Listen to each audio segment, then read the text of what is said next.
G'day, g'day, g'day! I am Martyn Iles and this is The Truth of It. 3 g'days because we are actually on season 3 and we're coming back for the 3rd round of cutting through the fake news and bringing you what it says on the tin, which is the truth of it in relation to this week's news in politics and current events. And to kick off season 3, I thought it would be fitting to go back to the big story of last season and deal with a new development. This is a tale of 2 Folaus, because cousin Josiah has been in the news a little bit lately. Josiah Folau, cousin of Israel Folau, has also lost his job as a tutor and a boarding house supervisor at St Gregory's Catholic School in Sydney. Now, whether he was actually fired is unclear. The report was that he's parted ways with the school by agreement, but of course we know that that probably means they had a discussion which was, well, it's not going to work out, blah, blah, blah, and he walked. And that seems to be the way that it has gone. And this followed allegations that he had called the Catholic Church a synagogue of Satan, and he labelled the Mass a paganistic ritual, amongst other things, and he'd said things publicly which were critical of the Catholic Church. So he's no longer working for a Catholic religious body. Cue the predictable cries of hypocrisy. How can Israel Folau's sacking, which was for the expression of his religion, be unacceptable, while Josiah Folau's sacking, which was for the expression of his religion, you might say, how can that be acceptable? The answer actually is very, very straightforward and simple if we simply stop and think for a moment. The 2 Folau cases are different, basically because they relate to different types of employers. You see, principles of non-discrimination and diversity, which we've come to accept and which are now legislated in law, they actually do apply differently in some cases because they have to in order to make any sense whatsoever. The 2 most obvious examples would be religious bodies and entities with a political purpose. And the reason for that is that when religion is bound up in the very purpose and objective of an organisation, the promotion of a particular religious viewpoint, it makes absolutely no sense to pretend that religion has no relevance to that body's hiring and firing practices and has no relevance to the actions taken by that body. Of course it's relevant. It's the reason they exist. In fact, a discriminatory position on religion, that is to say, the promotion of a particular religion rather than others, is the very reason that that body exists. And so to apply principles of non-discrimination and say you have to be religiously blind makes no sense at all.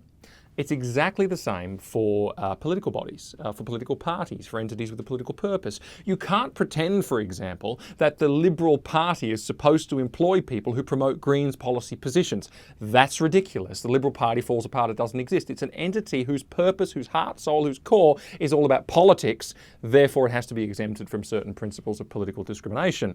It's the same for an LGBTIQ activist group. You cannot expect them to employ someone on staff and to keep them there when they are somebody who has publicly proclaimed their support for traditional marriage and things like that. They have to be able to uphold their political ethos. It's the same with religion. It's the same with politics. But if an entity does not have a religious purpose, if it does not have a political purpose, then the law requires them to be religiously and politically diverse. They have to be blind to their staff's religious beliefs because religious beliefs have nothing to do with their objectives.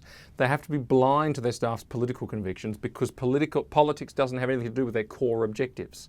And so principles of non-discrimination apply in the usual way. Now, Rugby Australia is not a political entity. Rugby Australia is not a religious entity. Rugby Australia has no business, therefore, dictating the religious beliefs and the political ideals of rugby players. Full stop. End of story. Now, it's no harm for Rugby Australia to say, well, we disagree with that player. You know, in our management structure, we've decided we're going to issue a statement and say, look, we don't agree with Israel Folau. But in order to discriminate against them in firing them and all that kind of thing, they have no business doing that. The law requires, or should require, depending how it's interpreted, that they should not be able to do that. However, you turn to Josiah Folau and you look at his position with the Catholic school and you realise actually at face value, there's no obvious concerns there because it's very likely that this is, well, it is in fact the case that this is a religious body. This is a body of the Catholic Church. The core purpose for this body's existence is the promotion of the Catholic faith through the education of young people. Therefore, when Josiah Folau got that job, he no doubt signed up to a statement of faith. He no doubt agreed to a code of conduct. He no doubt said, yes, I know I'm joining a religious body. Therefore, the principles of religious discrimination for you are necessarily different. Otherwise, you can't continue to exist. And so I'm stepping into this knowingly, etc., etc. And of course, they can can let go somebody who's simply, well, let's face it, criticised the religion of his employer pretty intensely and pretty severely. And so there's no obvious issues there. It's easy to reconcile these two things when you look at the different employers. Basically, if the objective of a particular entity is entirely bound up in a particular attribute under discrimination law, politics, political convictions, say, religion, then that particular attribute of discrimination law doesn't apply to them in the same way. It can't. That's just the way that it's always been, and it makes perfect sense when you think about it. And if we really want a diverse society, we have to account for diverse institutions and bodies of diverse beliefs and diverse churches and faiths, etc. And so that makes perfect sense. Do you know, it is, though, especially concerning for me to see a trend of large employers who control huge swathes of some job markets. And that's, for example, Qantas, a huge section of the aviation industry. Silicon Valley companies in tech in the US, Facebook, Microsoft, Amazon, Google. You look at financial, big finance firms, the big banks, the big law firms, and to see them overreaching into politics and actually making politics an issue of corporate character and making politics an issue for their staff. They have no business doing that. They are not political entities. And therefore they cannot actually make it. It's very wrong for them to make it hard for their staff to have certain mainstream religious or political views. That's a big concern for me. Big corporate Australia actually starting to change the politics of our country and force people with certain beliefs to the margins within their very companies. And that's not the same, of course, as what we've just described. Or even there are other exemptions available from time to time. For example, if you are a school that is set up for the education of young men, you've got a problem, right? Unless you say, well, actually sex discrimination principles don't apply to that school in the same way as everyone else, therefore they can actually enrol young men only and not young women, and all discrimination regimes around the country contain this exemption, then of course they can't continue to exist. And so these exemptions actually run into all sorts of institutions, all sorts of areas of life, and the situation can be reconciled perfectly, and it is wrong for Rugby Australia to fire a man because of his religious convictions. Bullseye. First episode back for season 3, and it's a bullseye. We're going to turn now to New South Wales abortion laws. And this is a big topic. This is a tough topic, so buckle yourselves in. But on Sunday, the 28th of July, a new bill was unveiled by independent member for Sydney, Alex Greenwich. That bill was unveiled, and he made an agreement with the government, an agreement with Premier Gladys Berejiklian, that bill would be introduced for the first time just a few days later on the 1st of August, and it would be passed the same day. And so debate would be completely truncated, and it wouldn't be discussed, and it would just sail on through rapidly, hastily, without consideration. Very, very unfortunate plan, and something that goes against the standing orders of Parliament. They had to suspend those standing orders in order to get it to happen. Fortunately, that plan has been changed. And it's been changed because several MPs, including members of Cabinet and a whole bunch of pro-life groups, really sounded the alarm on this issue. This is the bill. It is, in fact, among the most extreme bills in the entire world. I would imagine only Canada is really any worse than this, but this is a bill that's modelled on the Queensland and the Victoria legislation. Victoria came about a decade ago. Queensland came in just recently. And this bill says it allows for no limits abortion for any reason at any time, provided a medical practitioner does the job up until 22 weeks. That's just over 5 months gestation. After 22 weeks, and remember, 22 weeks is the point at which a child becomes likely viable outside the womb, in the sense that a child born at this stage or delivered at this stage is a child that can go on to have their life saved and to live a healthy, flourishing, normal life. And yet, after 22 weeks, abortion is still more than possible right up until the point of birth, provided 2 doctors give the nod. The doctors have no real restrictions on them at all. There's some flim-flam out there about, they've got to consider the whole circumstances and say that it's okay. Actually, in reality, the framing of the legislation puts no restrictions on the doctors at all. They can just sign it off, and they do. And not only that, but the bill forces doctors to be complicit in abortion, regardless of their faith, regardless of their conscience, regardless of their convictions. They must either perform an abortion on a woman or refer her to someone whom they know will perform the abortion. And anybody who has a Christian faith, anybody who has most faiths, know how that is simply going to force medical professionals out of the profession the more laws like this come in. Now, New South Wales Treasurer Dominic Perrottet has said that he's going to vote against the bill, saying he cannot support laws that, quote, stop a beating heart. Ray Williams, member for Castle Hill, has said that he's received nothing from his constituents in support of the bill, but hundreds of emails and phone calls in opposition. Barnaby Joyce, for all his recent failings, said something really good in the federal parliament. He gave a great speech, and he said, on the 1st of June, Vicky's and my son Tom took his first breath. This was not the start of his life. The reality is he was part of this world for some time and was merely passing from one room into another. Mark Latham, member of the New South Wales Upper House for One Nation, said, like all laws that are being rushed, inevitably this one will be faulty. I'm not a religious person, but I got to say, I see a heavily pregnant woman walking down the street and the woman's 8 months pregnant. I work on the assumption that there's a human being in there. Well, let's look at some proof for what these guys are saying. Here are some facts. By 4 weeks gestation, an unborn child has a heartbeat, 65 beats per minute. Circulation has begun. In the second month, fingers, toes and eyes are forming. The brain, the spinal cord and other neural tissue is well formed. Bone starts to replace cartilage. In the third month, 9 to 12 weeks, this is still in the first trimester, the child can open and close its fist and mouth. It has ears, it has fingernails, toenails, its teeth are growing, the urinary system is working, the liver is producing bile. I could go on. That's 1 trimester up until 12 weeks. By 16 weeks, a few weeks into the second trimester, the child can feel pain. I repeat, the child can feel pain. That's significant. At the very start of the second trimester, the child is yawning, stretching, and making faces. This is life. This is actual human life. It's not less than human, it's not animal life, it's life, it's a baby. Renowned neurosurgeon, one of America's foremost neurosurgeons, Ben Carson, recently said this. He said, I've had the privilege of being able to operate on little babies that were 25, 26, 27, 28 weeks gestation. And I can guarantee you that they can feel, they can react. You have to give them anesthesia if you're going to cut them. But they can also respond to comfort and to warmth. And for somebody to say that's a meaningless bunch of cells, honestly, it's just totally ignorant. Dr. Anthony Levatino is a former abortionist. He has performed over 1,200 dilation and extraction abortions, normally on women in the second trimester. His videos are online, you can look them up, and he describes an abortion procedure. And he produces a metal grasping instrument with sharp teeth. It's about yay long and has very sharp teeth on the end, like big set of scissors. And he calls it a sofa, he says it's a sofa clamp. And he describes inserting a sofa clamp through a woman's cervix and grabbing hard and pulling. And out comes a little leg.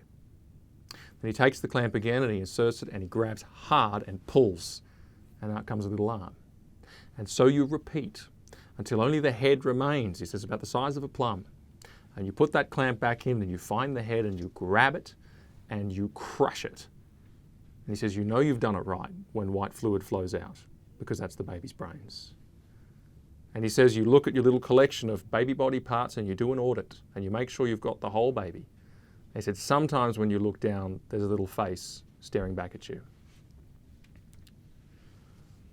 Laws are set to be passed in the Australian Capital Territory that recognise the feelings of animals, their intrinsic value and their right to be treated with compassion. There are European countries that have recently passed laws banning the boiling of lobsters because they can feel the pain. We treat our animals better than we treat our children. A child at 22 weeks gestation is a viable child. It's a life that could be born, a life that could be saved, a life that can be operated on, that can be celebrated, that can go on to live to be you or to be me. And that child can be killed, painfully killed. It can feel it, it knows. It can be robbed of real and full life. The logic of this debate actually is very clear and it's very sound. But logic isn't working. It isn't winning this debate. Now it should. Don't get me wrong, it should. Truth does matter. The truth does have consequences. Truth must guide us. There's a belief out there that, sometimes I think we've imbibed a little bit that, yes, that might be true, but there's something else more important, like me, like my feelings. I don't care that that's true. You can't end up there. That's a very dark place to be because lies have a dark end. And yet the truth about abortion is obvious but not sufficient, it seems, to change many hearts and many minds. Why? Because people are thinking about this in an illogical way. There is something more important to them on this subject than the truth. You say, well, what would that be? Well, the answer is themselves. 1 in 4 Australian women have had an abortion. Those are pretty good stats, actually, in terms of their robustness. And that means a similar number of men have therefore been complicit in abortion. That many men have had children, made children that they don't want to father. That many women have created children that they don't want to mother.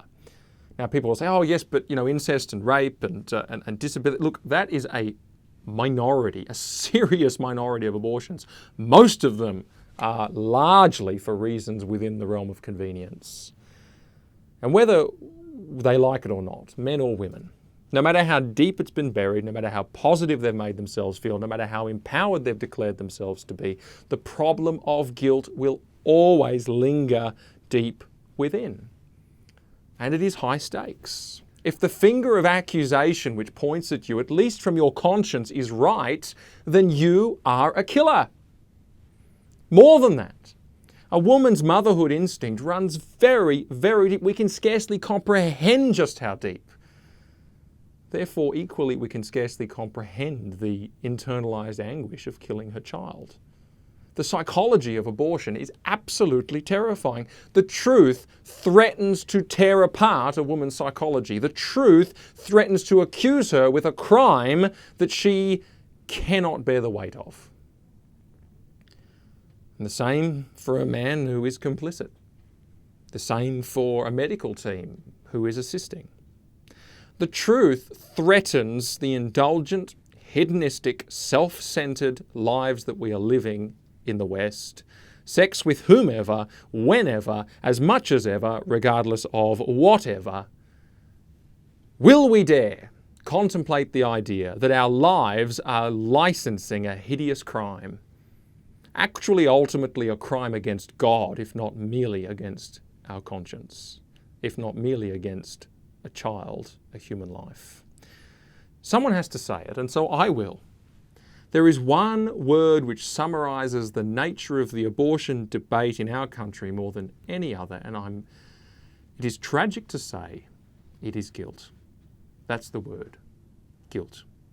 That's what's driving people when it comes to this issue, an inability to face the reality of one's guilt. But you know something, guilt can do one of two things. Guilt can drive us into ourselves. Guilt can drive us away from the truth, as we've just described. It can drive us away from light. It can drive us away from goodness. It can make us double down on our wrong.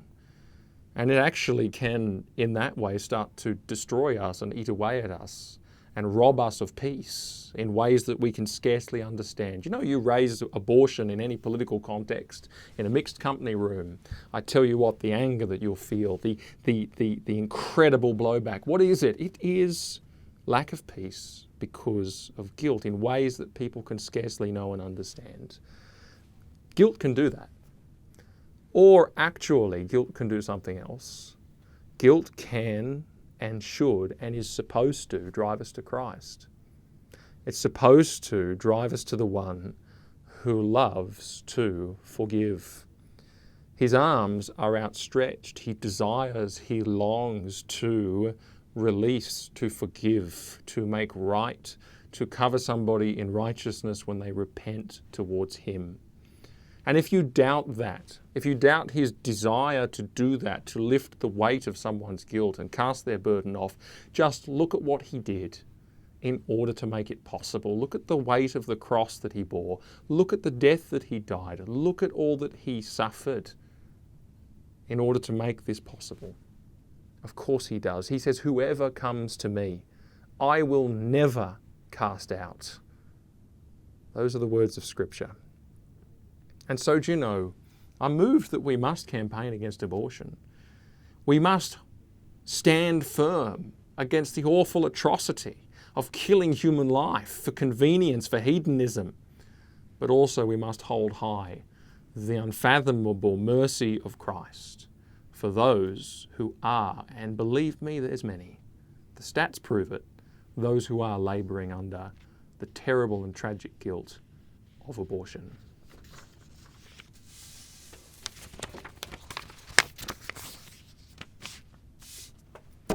I'm going to turn now to point number 3, which is the issue of religious freedom. And at this very moment, the federal government is very much occupied with putting together the first significant religious freedom reform in a very long time. It is called a Religious Discrimination Act. Now, it's important to note that this is not the end. The right to be free from discrimination is but one right. Admittedly, it's one that we've become very obsessed with. It's one that Australian legislators have, got very preoccupied with over and over again over recent decades. But it is only one. It means that a person cannot be treated unfairly or detrimentally because of a particular characteristic. In this case, the characteristic is religion. So I can't be treated unfairly. I can't suffer detriment in certain areas of life where it's not warranted because of my religion. Notice this is not a right to free speech. That is a different human right. Notice it's not a right for religious bodies to act in accordance with their ethos, to maintain their integrity and their beliefs within themselves. That's also something else, that's freedom of association. Note, it's not a right for parents to raise their kids in accordance with their religious convictions. That also is another right. That's part of the right to religious freedom under international law. This is just one piece of the puzzle, as I said. It's one right, the right to be free from discrimination. So it is the first issue among many. It's the first step of several steps. The second issue that I want to raise is this. Not only is this just one bit, but the effectiveness of this one bit, its success depends 100%, depends entirely on how the legislation is actually written. It absolutely overwhelmingly comes down to the tiny little details. And we at ACL are very conscious of that. We've been speaking to the government extensively about that. We've been trying to make sure that the details of the law are right, because if they're not right, the law itself will be completely ineffective. And I have here a copy of our briefing paper. This briefing paper we have distributed to many politicians, and we've been up in the Parliament, to Dan Flynn and myself, talking to stacks of people. And that briefing paper has gone to the Prime Minister's office, it's gone to the Attorney General, it's gone to members of Cabinet, it's gone to politicians on the back bench, and it goes into these details and explains how they must be understood. And there's a lot of thought and a lot of expertise that's gone into it. I'm going to run through some of these details as quickly as I can, and in as much layman speak as I can, so that we can all track with this and it's not all just a whole bunch of legal mumbo jumbo. Detail number 1 is this: religious expression has to be protected from discrimination. And you blink and look at me and go, what do you mean? Didn't you just say that? No, I didn't. Actually, what threatens is that we only have religious belief protected. And if that's the case, it's just the content of your brain, what you believe inside the confines of your head. But you've heard it many times, haven't you? That they say, well, all right, yeah, well, Israel, Folau, or you or them, you can believe whatever you want. No one's stopping you from, but you can't do whatever you want. You can't express your belief any way that you want. And so they shut down that aspect of the right. And they say, well, you're free in your brain. That's no freedom at all if you can't give expression to what you believe. This isn't the way that we treat any other area of human rights. For example, LGBT. Do we really say to people, well, you can have a right to your sexuality in and of yourself? That's fine if that's the way you feel, but make sure you don't attend any pride marches. Make sure you don't go out there and criticise any religious groups who you think are against your rights. Make sure you don't start a pride chapter in your workplace. Make sure you don't give expression to that in any way at all. No, of course we don't. Of course we take that as part and parcel of that identity. Same thing with race. Well, do we say, look, okay, that's fine. You can have your race. I know your skin colour's a certain thing and you're from a certain country. Make sure you don't go to any cultural festivals. You don't celebrate too many of your own cultural rituals. Make sure that you don't get too up in your, make sure you don't express it too much. No, of course we don't. We only treat religion that way, and that's a shame. And that means that this legislation needs to fix that in the sense that it has to actually say, you know what, it's not just the content of your brain that's protected, if that's any protection at all. No one can change the content of your brain. But actually, it's the speech. It's the things you say because of what you believe. It's the things you do because of what you believe. It's the festivals you keep because of what you believe. It's the Instagram posts you put up because of what you believe. You know, for example, there's a foster care agency in Western Australia which has rejected the fostering application of a Christian couple, and it has done so because it says their beliefs on gender identity and sexual orientation are reprehensible and against their ethos. And someone turned around and said, well, that's religious discrimination. I said, no, it's not. We haven't discriminated against you on the basis of your religion. You can be Christians, you can be Pentecostals, you can be whatever you want to be. That's fine. But it's these beliefs that we're concerned about, and they're not religious beliefs. They're just bigoted beliefs that anyone can have. And so they've tried to remove, actually, the expression of religion from religion itself. That's very common. That's got to be stopped.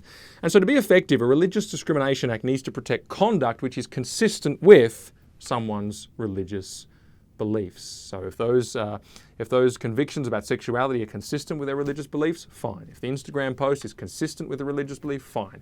It's grounded there. That's where it comes from. That's what it's speaking out of. That needs protection. Do you see now how important the details are on this? Because if that detail's not right, this Discrimination Act could be completely ineffective.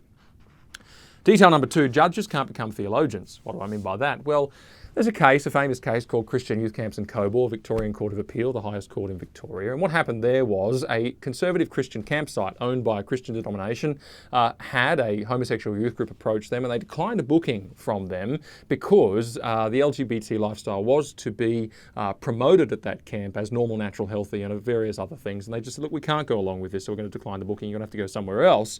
And they were sued, and the homosexual youth group actually won. And in the process of that case, something very grievous happened, which was that the judges in the court actually started telling Christian youth camps and the Christian denomination what their religious beliefs were. The Christian denomination said, this is what we think about gender sexuality. And the judges said, well, actually, that's not quite what the Bible requires. We think that actually, and this is what they said, believe it or not, it makes no sense. They said, we think that this is a matter of private morality or private conviction, not public morality. And so therefore, it's up to you in your head, and you're not required by your religion to take this into the marketplace. And so, too bad. And so you see the judges actually decided the theology of the camp, despite what they said.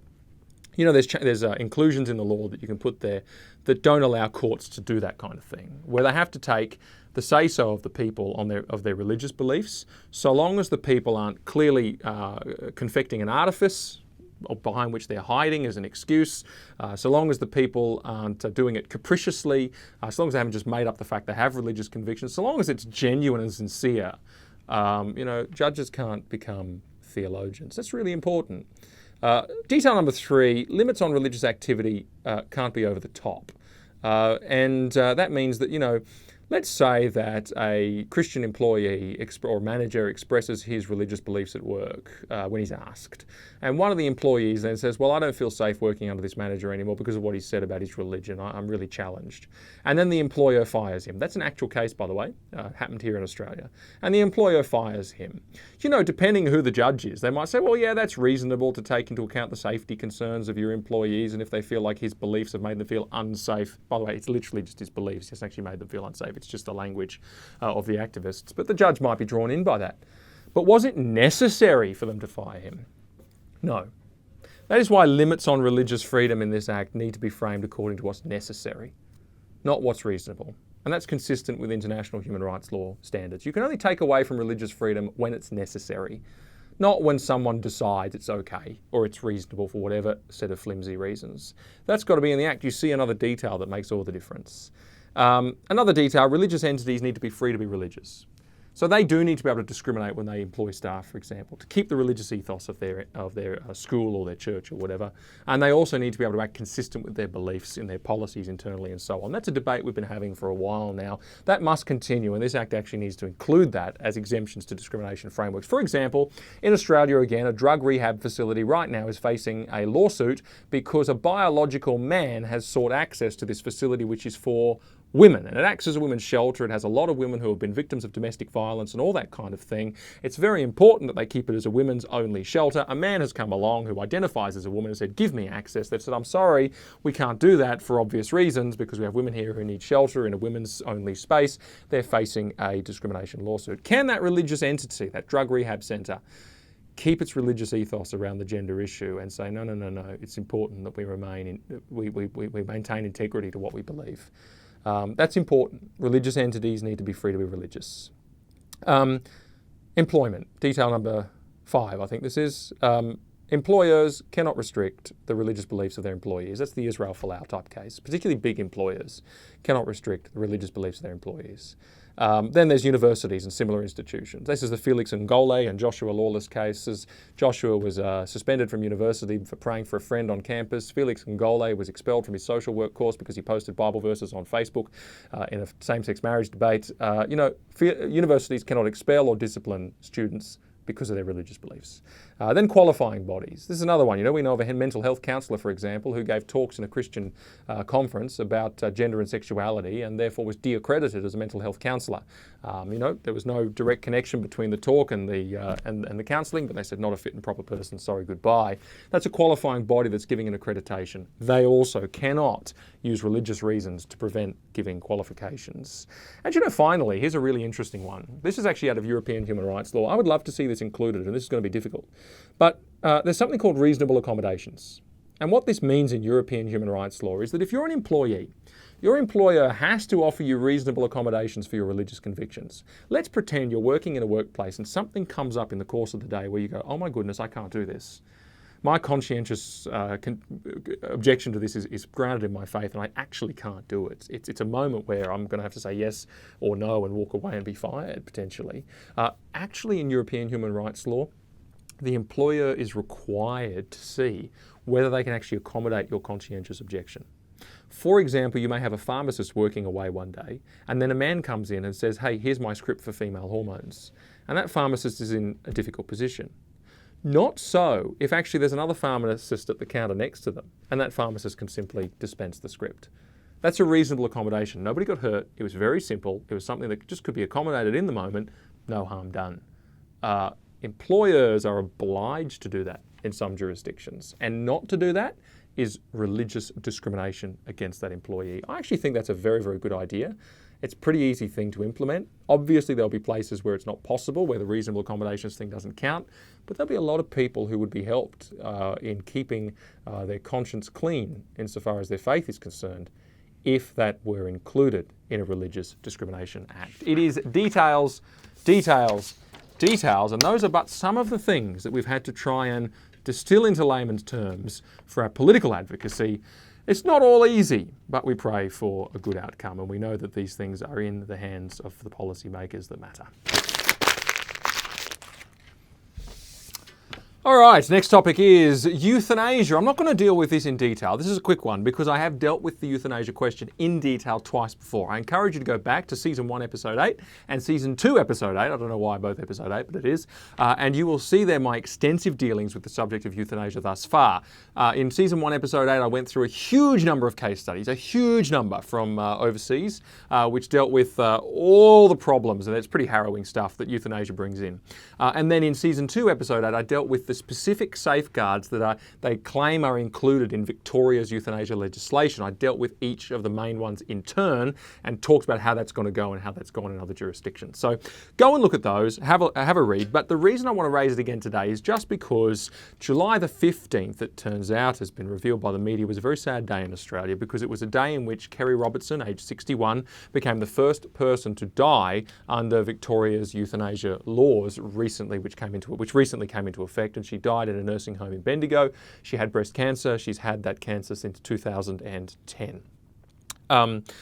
Look, the basic problems with euthanasia are clear. I've said them before. It comes down to, once you get rid of the objective principle that life is sacred, where do you go? Particularly when you're ordering your legislation around subjective, changeable, feelings-based principles like dignity, like compassion.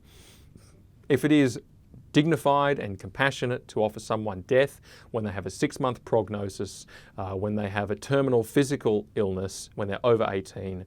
Why are you so mean and nasty that you wouldn't give a 17-and-a-half-year-old in the same circumstance as a young woman who's suffering dreadfully? Why wouldn't you give it to her? Why wouldn't you extend the age downwards? That's exactly what's happened overseas. Exactly, and the same argument. Why would you, after we've fought so long for mental health to lose its stigma, for mental health to be recognised as legitimate health concerns, say that this is not available to people with incurable mental suffering? Why would you do that? That's not compassionate. That's not dignity for these poor people. And of course you find that area of the law, it's now tired of life cases of what you see overseas all the time. They're merely tired of life, so they die. It's dreadful. Also, why 6-month prognosis? Why not 8? come on, these people are suffering, they're dying, and so on. These are the arguments you see, and you've got no bedrock foundation, which is that killing is not care.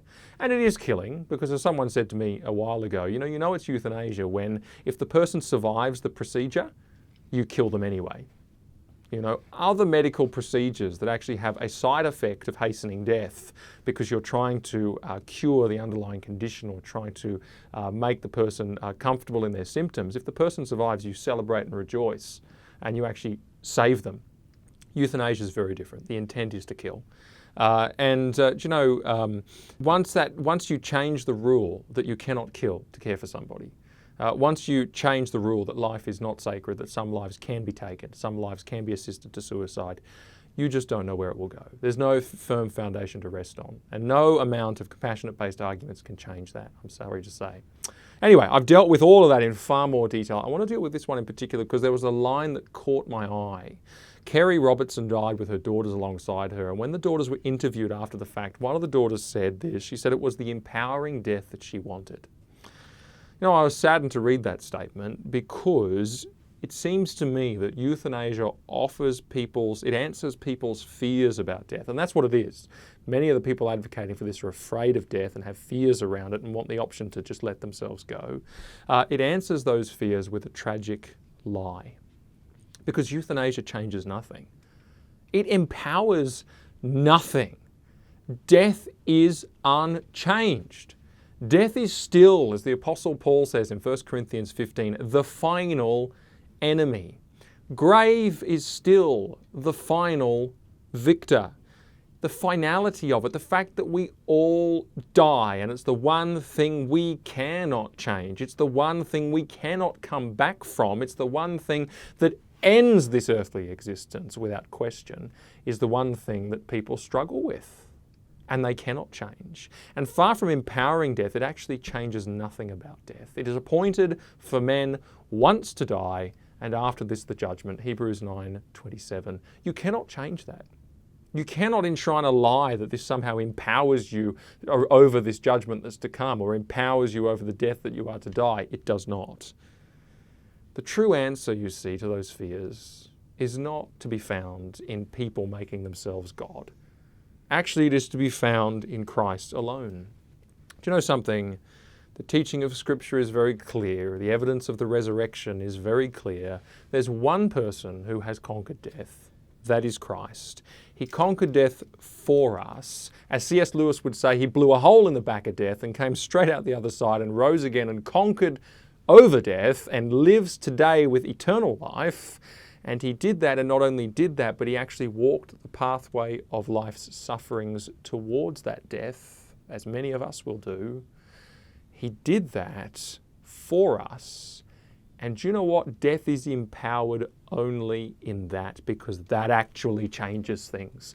That actually changes death forever, and it turns it to life. Death is swallowed up in victory. O death, where is your victory? O grave, where is your sting? Thanks be to God who gives us the victory through our Lord Jesus Christ. 1 Corinthians 15:55. That's the Apostle Paul. He gets it. That sounds to me like an empowering death, but I will never do it. And there's nothing this mortal man can do to change that. I will die. But the author of life, God himself, can empower death. He can conquer death. He has done it. And he holds open that offer of conquering death to each of us today. And so how sad it is to see people grasping for answers where they will find none. Coming up with fig leaves to cover a real problem. That's all this is. And as always, I find that we are here because people have forgotten God. And I want to say, look, let's advocate for life. Let's advocate against euthanasia. But wow, how we need to remind people of the fact that there is an answer to the fears that they carry, and it's in Christ. It's in God alone. All right, I'm going to turn now to a good news story to finish off on. And the good news story is that of the wicked campers. We have been Oh, campaigning against wicked campers for, wow, I think a decade, and particularly the amazing work of Wendy Francis, Queensland State Director, and more recently South Australian State Director Christopher Breuer, against offensive, explicit, sexist and degrading and abusive slogans that are plastered all over these camper vans that are made for hire to usually backpackers and similar markets right across the country. I don't know if you've seen them. I'm not going to sully this program and bring down the standard by even going anywhere near the absolute abhorrence that is all over these. It's disgusting, it's disgraceful, it's degrading, and I just am sorry for anybody who has to drive behind them, and particularly if you've got kids in the car and all the rest of it. We've been trying so hard to get rid of these. They advocate torture, they advocate rape, they joke about rape, they joke about murdering women, and it's just disgusting. But finally, we saw action in Queensland, Tasmania and the ACT. They moved to deregister some wicked campers. But of course, here's the thing. Of course, they deregistered them and wicked campers just re-registered them in other states. And then you can drive them around the whole country with the registration plates of another state. And that was a problem, but it was a first step. But now, all the transport ministers from all the various states have met together in Adelaide just last week, and they have all agreed to unified action. They have all agreed to get these wicked campers off the road through harmonised laws across the country once and for all. So that, my friends, is very good news, and that is just a straight out victory for a campaign that's been going for a long time now. And I want to say thank you to all of you who are a part of that, and I want to say thank you to those within the ACL staff as well who were really on board with that issue, and it shows that we can make a difference when we raise these issues. You've got a Heartbeats at 4 weeks, Emily's Voice billboard being deleted, being removed because it's offensive, and wicked campers on the road. Come on, we need some even-handedness here. And we've achieved at least something there. So thank you all, and we end the first episode of Season 3 of The Truth of It with just a little bit of good news. I'm Martyn Iles, and that was The Truth of It.